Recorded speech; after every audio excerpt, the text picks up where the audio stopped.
Hello, yogis. Welcome. So this is it's an interesting night. It's a new moon.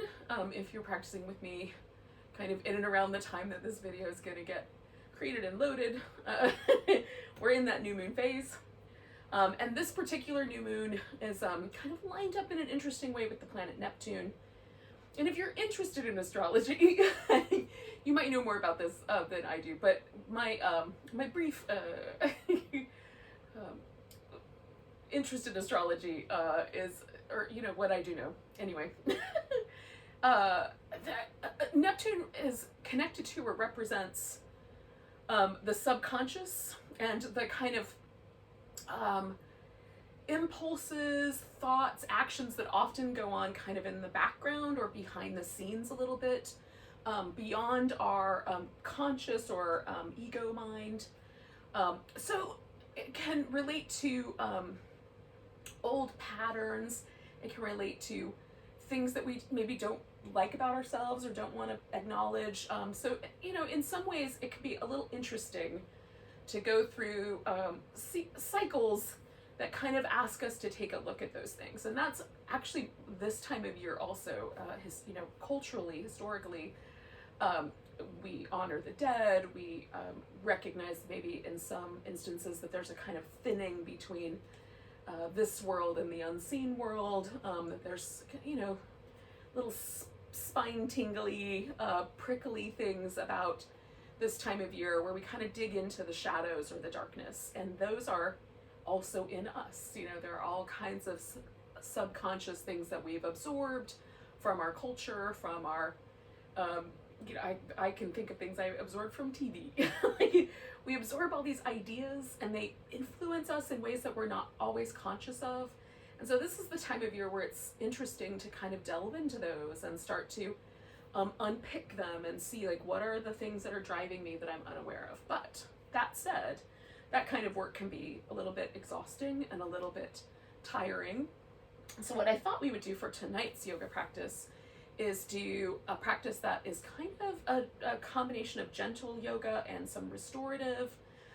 It's meant to be a yoga practice that where we really deeply relax and unwind the tension patterns that we hold in the body. And by unwinding some of these subconscious tension patterns, we create a kind of metaphor for letting go of some of our mental patterns, letting go of some of our emotional patterns that might be unconsciously sort of tightening us up or causing us to not be fully present for the life that we want to have right now, or actually how things are actually manifesting. It can actually cloud our judgment. And if we dive into a lot of the older yogic texts from the Middle Ages and from before, you know, from around the turn of the Common Era, and even going back to the Upanishads and the Vedas, we look at some, you know, information about how we are often blinded by perceptions and notions and ideas that completely obliterate our ability to see things for what they actually are. And so the whole goal of yoga practice is to be actually aware of, present for the way the world is unfolding as it is, rather than our perceptions kind of clouding that. So with that in mind, you'll need a few things, I think, to do tonight's practice comfortably.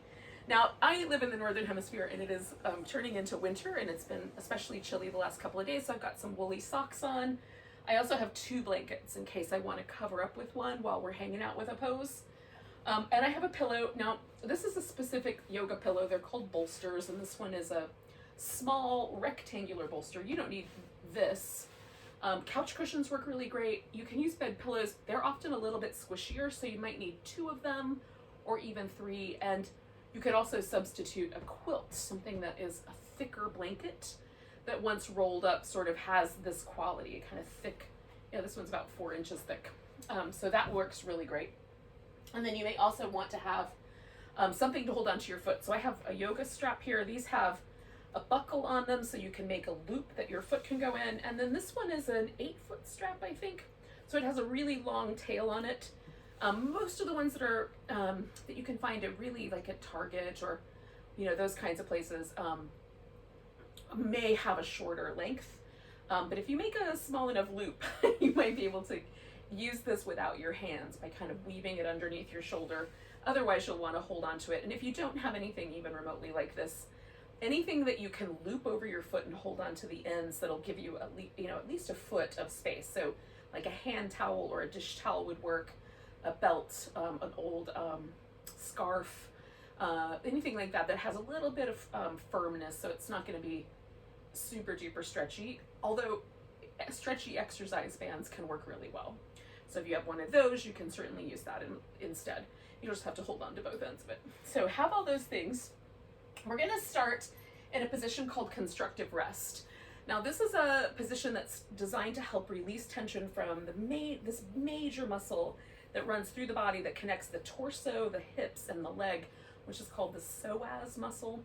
There's one on each side, and it kind of almost looks like a bridge girder, like the Golden Gate Bridge or the Brooklyn Bridge, where there's like cable going down in a triangle. It almost looks like that. And it acts like that in our body. It kind of holds the pelvis and the spine steady as we walk on two legs. So it's a big inherent human motion kind of muscle. And we often will tighten it up by sitting at a desk all day or running, cycling, any of those kinds of activities that we might do for a long period of time can tighten this thing up as well. So by laying in this position where we have got the legs bent, we actually take the pressure off of the psoas here at the bottom, where it meets this big muscle in the bowl of the hip called the iliacus. So this part of the pelvis is called the ilium, this bony structure up here at the top. And there's a big muscle that lives right in there, just kind of settles in, like it hugs the bowl. And that's the iliacus. And together those two muscles come up into one big ribbon of connective tissue that goes over the top of the pelvis and connects to the leg bone, femur bone. So we are trying to relax as deeply as possible our low back. So you have to find the position with your legs where it feels like they just kind of rest carefully. They don't want to fall inward, they don't want to fall outward, and there's no pressure in the knees, and there's no shaking in the muscle of the legs. Some of us will be benefited by putting like a little pillow or a yoga block in between the knees and kind of letting the legs rest on that so that they have something to lean into. But if you can find a position where they'll kind of handle themselves, that's also nice. And then we're just going to let the low back relax. So your arms can do anything that's comfy. You can make a cactus. Your arms can go overhead. They can come down beside you. If you happen to have patterns where you carry a lot of tension in the front of the shoulder, maybe the shoulder tends to round forward, or there's a little exaggerated curve in your upper back, then one of the best places to rest your arms is let the shoulder blade kind of find a home as flat as you can, and then keep the arms like just kind of as in a normal, you don't have to hug them up against the body, but just kind of like, where do they want to land? Naturally. That's probably the better word, natural than normal. And then let the arm rest like that, relatively close to the body. This will allow the deeper muscles of the shoulder to relax. And generally, it won't be particularly sensitive. You won't feel things necessarily relaxing or stretching. But in fact, it will help. And then you'll just release any tension that you're carrying around your shoulders. So we're trying to do lower back and then upper back and shoulders as well. If it feels like it would benefit you, you can put a little support under your head. Especially if the surface of the floor is really hard and you've got little bony knobs on the back of your skull, a blanket will be nice. I've got like the padding of the carpet and my mat, and those work pretty well. And then we're going to try to just let go. We'll stay here for a little while, about like another 4 or so minutes. It seems like a long time, but you can actually stay in this pose for 10 or 15 minutes, and that could be your only yoga practice on a given day, and it will actually be really beneficial to unwinding some of these tension patterns that might live around and pull on your low back, especially if you have a desk job and you sit in the desk for most of your day where you don't have a chance to really get up and walk around a lot. I'm can think of like some jobs you have the benefit of being able to stand and work or that sort of thing, but there are lots of jobs like people who drive for a living or people who work in really confined spaces like toll booths or things like that, where you have to sit. You don't really have a choice. So this can be nice at the end of a day to sort of release the tension. We've basically taken our sitting position and just turned it 90 degrees, so gravity pulls on us differently. And hopefully we'll let gravity help us unwind.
So I've been sort of feeling layers of tension kind of release from my body, and hopefully for you that's the same.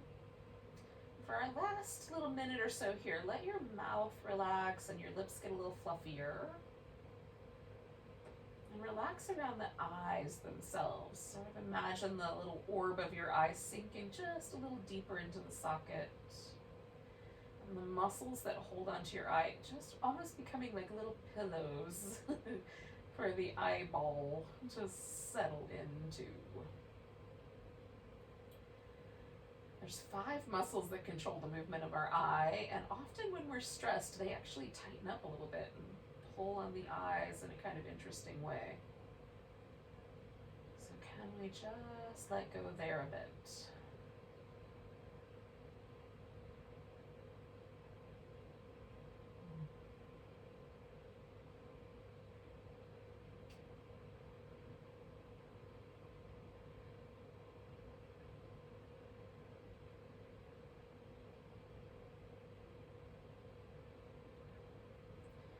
Seems sometimes to me that as I unwind a layer of tension, there's still a little bit more in there.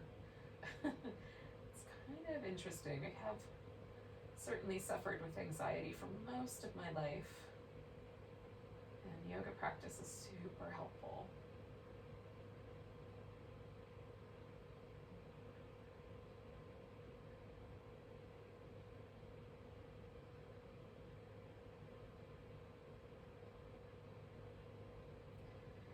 So I'm just going to make one change. I'm going to glide my right leg all the way out straight. And from here, I'm going to kind of stretch out through it. I'm sort of spreading my toes apart and trying to reach all the way down the length of the back of my body, in addition to sort of feeling that right there in the front pocket of my hip. And then I'm just going to glide that leg back, where it came from. I had to jump over the edge of my mat there. And then just pause. And feel if there's any different sense in this kind of general area where these muscles meet in the back of the hip. These are super deep muscles, and most of the sensitive nerves of our body live close to the surface. So we don't have a ton of sensory nerves deep in the layers of muscle, but there are some. And we can put our attention there and start to build those connections between those places in the nervous system and the brain, right, and our conscious mind. The more we pay attention, the more those synapses build, the more we become aware of those places in the body. I'm going to do that one more time. So gliding the leg out, giving it a stretch, spreading out the toes. And then I'm just going to glide it back and let it rest.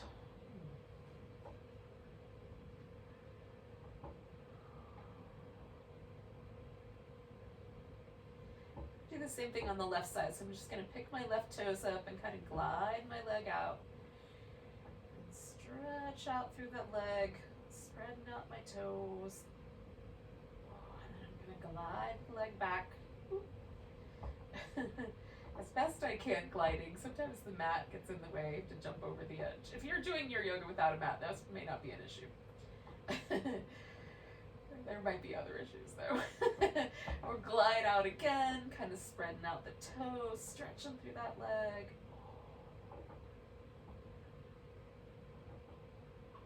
Glide that leg back. And we'll do that one more time. Gliding out. Giving it a stretch.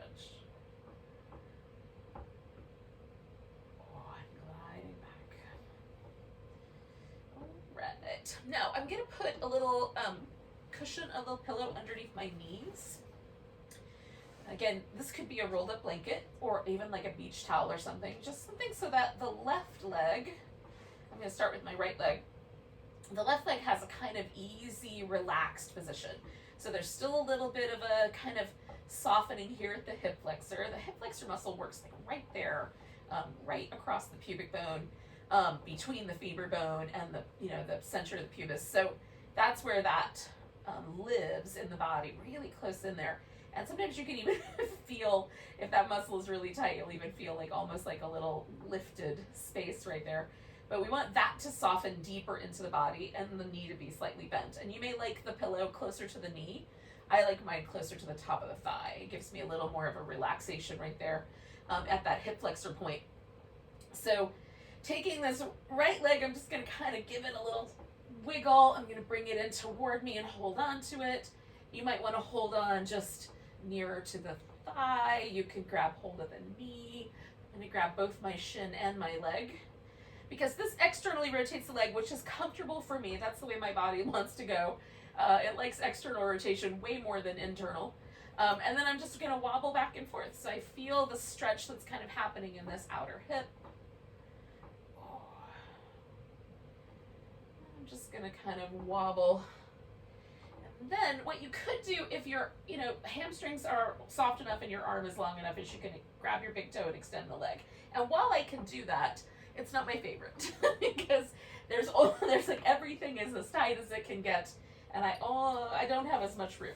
Whereas if I do this with a strap, then I don't have to have my arm in the air, first of all. And if I want it in the air, I can certainly hold on to the loop, right? But this kind of tugging on my shoulder is not always my favorite.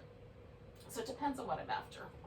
All right, so then because the strap is long enough, I can take it underneath my back so it's over the top of my right shoulder. And it comes out on the left side around where my rib cage is. And then if it starts to slip, I've got it in my left hand so I can kind of hang on to it.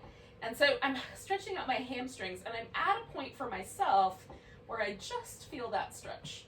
And then I'm going to bend the knee and straighten the leg. I'm going to do that a few times to begin with. Just creating this little dynamic play. And I'm stretching out my toes and pressing my heel up towards the ceiling to get into my calves a little bit. And then when I bend the knee, this is all really soft and easy going. And then I'm going to hang out here. Now, if it's too spicy, you can take the leg farther away, right? You can lower it toward the floor. You want more intensity, then you bring the leg closer to your head. And you're just going to find the right amount of intensity so that the rest of the muscles in your leg don't go crazy. Start to shake. And like if the leg is shaking, that is often an indication that we're kind of pushing a little too hard. And back off a notch. Sometimes it happens anyway, no matter what you set up. That's okay. We're not going to stay here forever, so you might be all right. But if it's super uncomfortable around the inner thigh or around your outer hip, or it feels like it's tearing at your butt bone, definitely back off. We're not trying to tear the muscle out of the connection points. And these muscles on the back of the leg connect to the lower leg bone, some connect to the femur bone, and they connect to the hip right at the sit bone. And so those points, we want to protect. There are places that when they are sore or we tear a muscle, we will know it, and it will be a drag for a good long period of time, even a year, year and a half. It will take about that long for it to heal, depending on how old you are. And as I am getting moving into my second half century, I definitely like to take care of myself a little differently than I did in my early days. Oh goodness. Now I'm going to take a blanket and kind of tuck it in here, because I'm going to take my leg out to the side. Now, you can also do this a little differently. I've got this little support under here. You can build up the support so it kind of catches your leg a little higher up. You can rotate the leg a little bit. So if I rotate the leg so that the top of my thigh spins around towards the outside, right, towards this, going this way, which is an external rotation, it makes it spicier. Now I feel inner hamstrings and all of my adductors. There's a lot of them in there. There's like 5 muscles in that area that you might be able to feel. There's others, but 5 that you might be able to feel. If I internally rotate, if I take the top of my thigh and spin it this direction, then this all becomes a lot softer. It doesn't feel as much of the tug or the spicy kind of pull. So you can play with that rotation. I don't know how much room you'll have. Let's see what range of motion you've got, and then find the sweet spot for yourself. Again, you can keep building up support to kind of lessen how much of that intensity is there.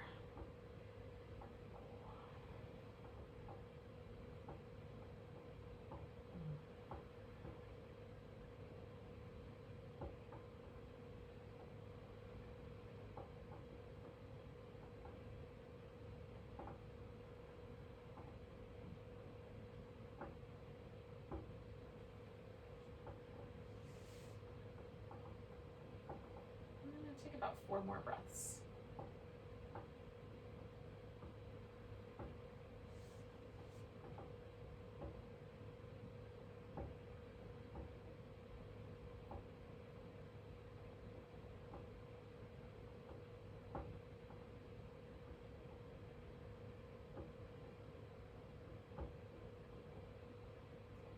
Okay. Now, I'm going to slide the strap out from behind me. I'm going to bend my knee and take the strap off my big toe, off my foot. And then I'm going to take this left leg, put the foot on the ground, get the pillow out from under me, and then cross my right leg over the top of it, like that. And then I'm just going to take both legs over to the side. Now I'm going to use a pillow to sort of settle, because they don't want to drop all the way to the floor without pulling my shoulder up. So I can let the shoulder come off the ground, or because I'm going to work with this chest muscle here, and I want my shoulder to rest on the floor so I don't do any rotator cuff nonsense, I'm going to leave this pillow here so that I can get the shoulder more restful onto the ground. And then as I stretch out through the arm, this big chest muscle, pectoralis major, which attaches the arm bone to the breastbone and the rib cage, that I'm going to stretch up. So you can turn your head towards that arm you're stretching. You can look straight up at the ceiling. You can turn your head towards the legs. I often like towards the legs as I stretch out this chest muscle, because it feels sort of like I get a little bit with my neck as well.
this guy for about another minute or so, friends.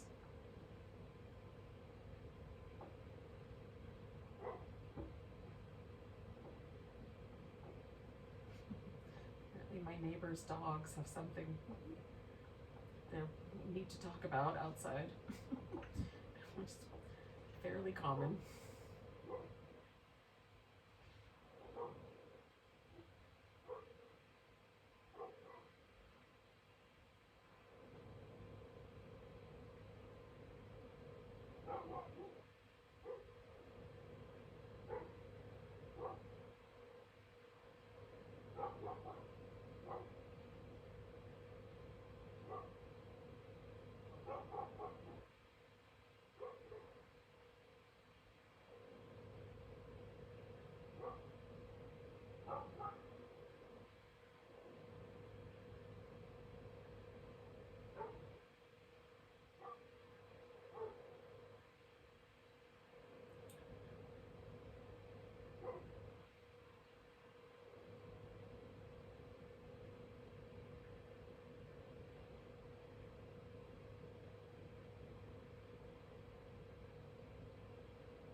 Take one more big breath.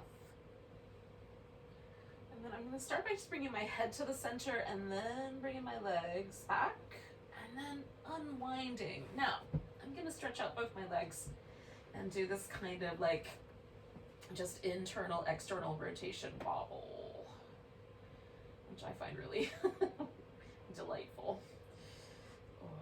And then pausing for a moment and just noticing if there's any differences between the left side and the right side.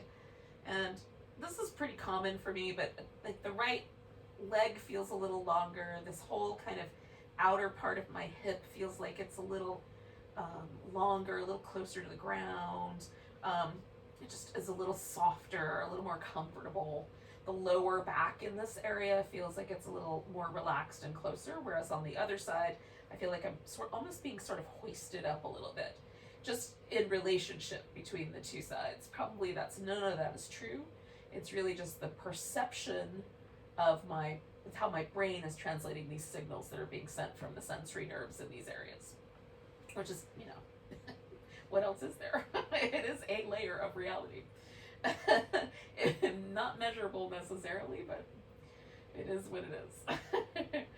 So I'm going to come back to this pillow underneath the legs. And I'm going to let my right leg relax. Kind of find, so that I can bring this left leg in, give it a little snuggle. And then some movement.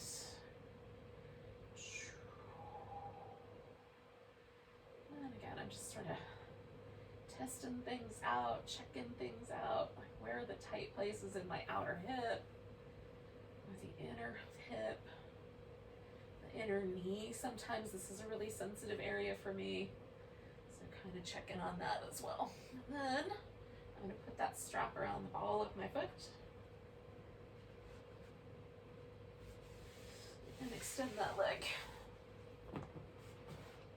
And again, I'm going to start with a spot that's a little more spicy because I'm going to bend the knee and extend, and I don't have to extend it all the way, right? I could just bend it a little bit or just extend it a little bit. It's pretty close to all the way, if not all the way, but you can do it in any kind of configuration, right? I'm kind of spreading out my toes, pressing up my heel. Now I'm going to go for a more spicy, more interesting stretch there. Let this side relax as much as I can.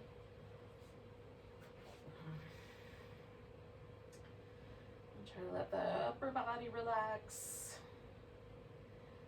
And I'll just kind of let myself lean into that for a little bit.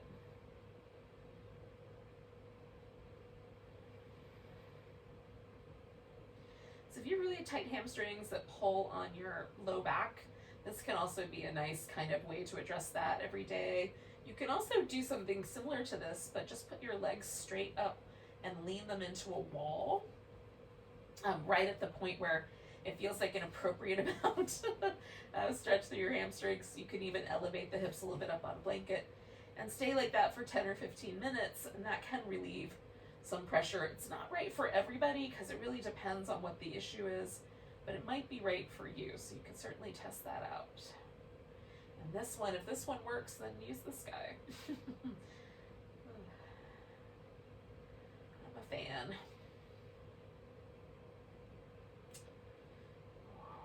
So we can stay for about 4 more breaths.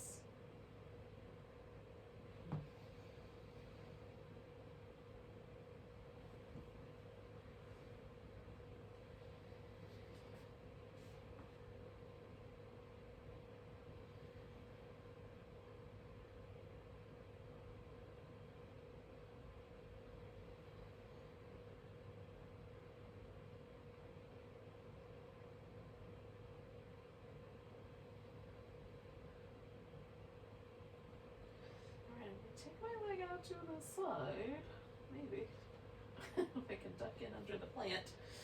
And again, like that internal rotation versus the external rotation can be useful to kind of find a just right spot.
So again, I'll take like about 4 more breaths here.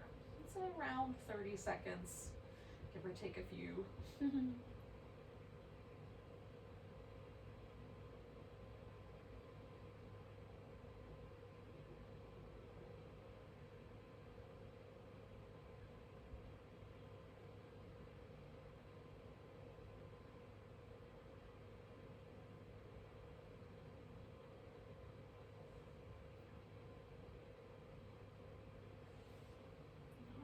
Take one more big breath, and then I'm going to bend my knee and grab that strap, take that guy out from underneath me, and then I'm going to bring that other leg, let me get the pillow here, and like just wrap that left leg around the right one and take it over, and again just fill in any space you need to fill in so that your shoulder can rest on the floor. It's okay to have your shoulder off the floor as long as it doesn't bother your arm.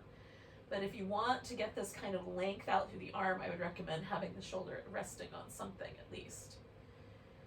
And again, we'll kind of let ourselves relax because we'll stay here a little bit longer.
let go a little bit more deeply here. And we're just going to sink in for about another minute or so. Twists are really interesting poses because they change all the muscles that live around the back. They change the abdominal muscles a little bit. They work our outer hip. There's a lot, and they work the shoulder, right? There's a lot of things that can happen with a twist, and this is such a relaxed kind of a shape. Like we're laying on the floor, we're letting gravity do most of the work. You put the right amount of props in so there's not any trouble. This pose has a lot to offer. It's so simple and yet so delightful. It's definitely in my top 10 favorite yoga poses, which is a constant changing list, by the way, but it's pretty much always on the list. Deciding what your favorite yoga pose is like deciding who your favorite pet is. Like, you love all your pets. You love all your kids. All your yoga poses. There might be a few you don't like. That's okay.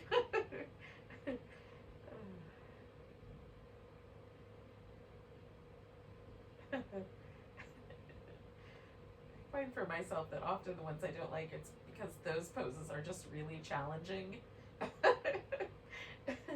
Either they're challenging physically or they just, pull on the body parts that are always perpetually tight, so they're intense.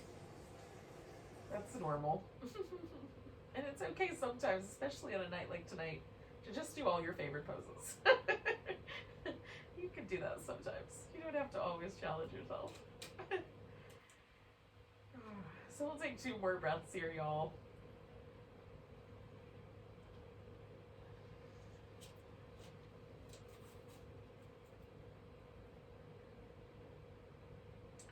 Now, again, I'm going to come back onto my back, so I'm just going to roll my head to the middle, roll my legs to the middle, and then extend out both legs and give myself a little, just a little rinse. And honestly, all we're going to do, our final pose, is going to be a supported corpse pose. And that, friends, is going to be our practice. So you want something under your legs, so I'm going to use this pillow again that I was using earlier. And this time I'm just going to have both legs extended. I like to have a little something underneath my head, so that's why I've got a second blanket. So I'm going to take this guy and make a little pillow. And I don't want it to be a pillow where my head is held at a funky angle.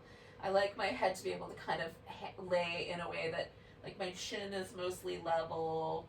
And so it just takes some of the pressure away from, like, the C7 vertebrae, and it sort of gives my skull a nice soft landing pad. And then I'm going to use this other blanket, this big fluffy blanket, over top of me, so I have a nice warm layer. Sounds like I've got a furry companion somewhere lurking in the outer edges that might come through, but we'll see what happens. Sometimes they cuddle up in the blanket with me. And then we're just gonna lay ourselves out in a position that feels comfortable. So, for me, sometimes I like the arms wider. Sometimes I like them closer to the body. Sometimes I have to sort of snuggle my shoulder blades in to get them level and flat. Sometimes it feels nice to just make sure that the elbow is slightly bent, right? So you can kind of play with that as well. And then ultimately we're trying to let go. The corpse pose is a pose of totally relaxing. Hence the name. So we're going to start at the top of the head. Just kind of feel the scalp muscles and the muscles that live on either side of the head above the ear a couple inches. Kind of run to the temples and down the front side of the ear. Those are the muscles we want to relax. Take some of the pressure away from the scalp. This is also, in Chinese medicine, this is the territory of the Gallbladder Meridian. There's a lot, it's a long meridian, but it has lots of little pathways through this kind of muscle area right around the ear. Gallbladder Meridian is related to things that sort of mildly piss us off, I call the pet peeve meridian, because it's just little annoyances. And then, you know, conversely, our ability to be content, even when life is kind of having a little ups and downs. And so it runs through the outside of the body, through our outer hip. So kind of been working with that a little bit anyway. So we'll just relax that area. And while you're at it, let the jaw relax. And see if you can let the lips get super fluffy. Now, you may have, you know, lips that are fuller, or you might have lips that are a little bit thinner. Just, that doesn't matter. Just as fluffy as they'll get. How's that? And again, we're going to kind of let the orbit of the eye relax and let the eye itself softly kind of settle in. And imagine if, you know, kind of think about what your eyes feel like when you look at the world with kindness and compassion. And that's how we're going to kind of try to project into ourselves. We're just going to have some kindness and compassion for ourselves and let the eyes follow suit.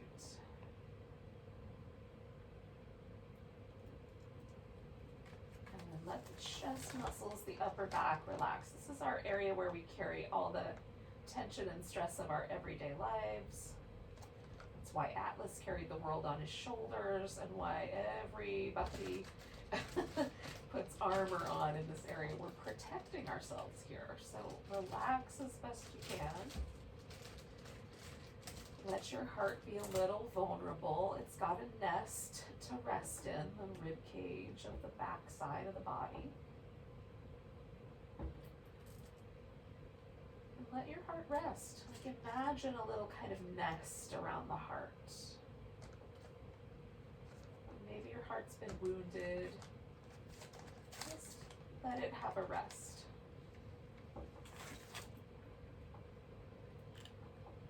That left lung makes a little pillow for your heart to kind of lean into.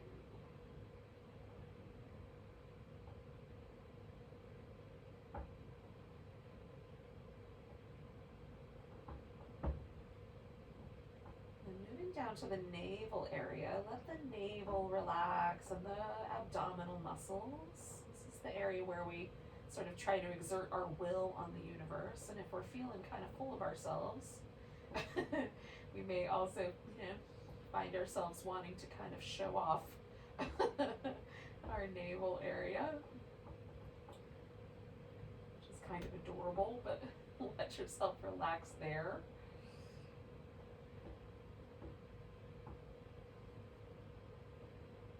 Relax the hips and the legs. Even sort of the soles of the feet and the palms of the hands. The kind of farthest extremities. Let those areas relax.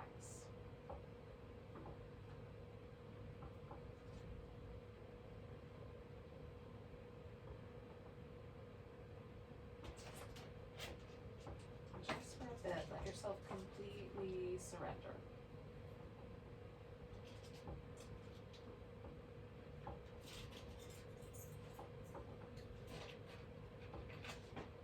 Sometimes we need to rest deeply so that we can pick ourselves up and move forward the next day.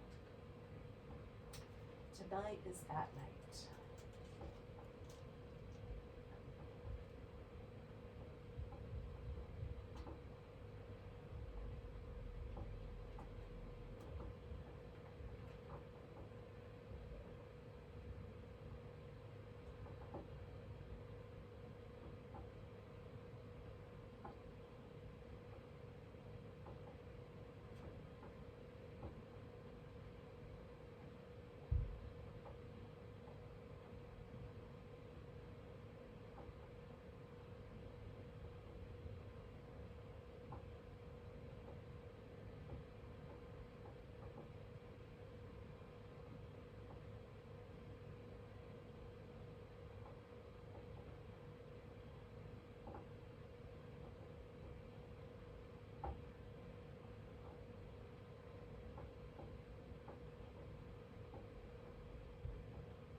any sort of sense that you may have about sort of like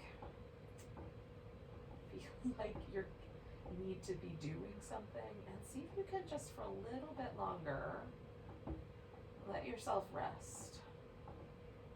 Feel the impulse and then allow it to kind of pass over. And just allow yourself to rest a little bit longer, another minute or so. And then if you're falling asleep, that's okay too.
Notice your breath.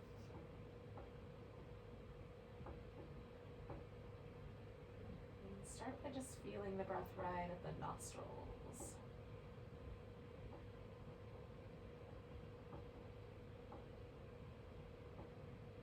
And notice the different sensation between the inhale and the exhale.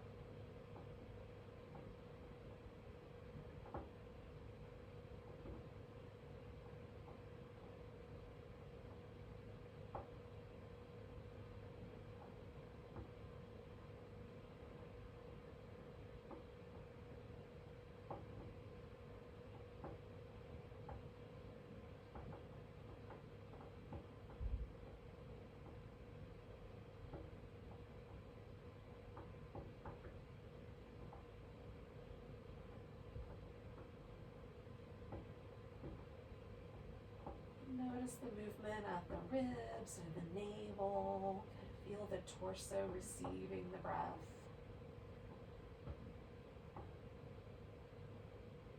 And releasing it.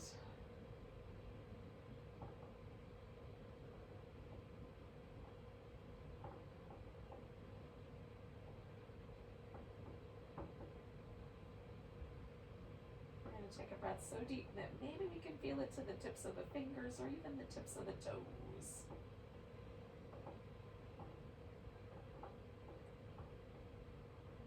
Let it go with a big sigh.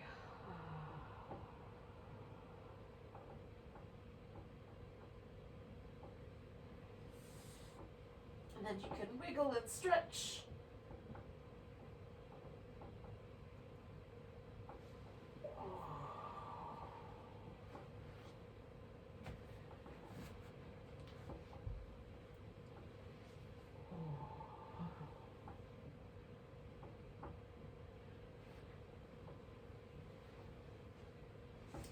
Come on up.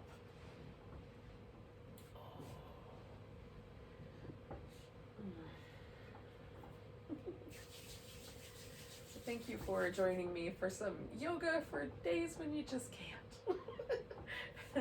You just need to take a break and rest. Let's take a nice big breath and a big deep sigh.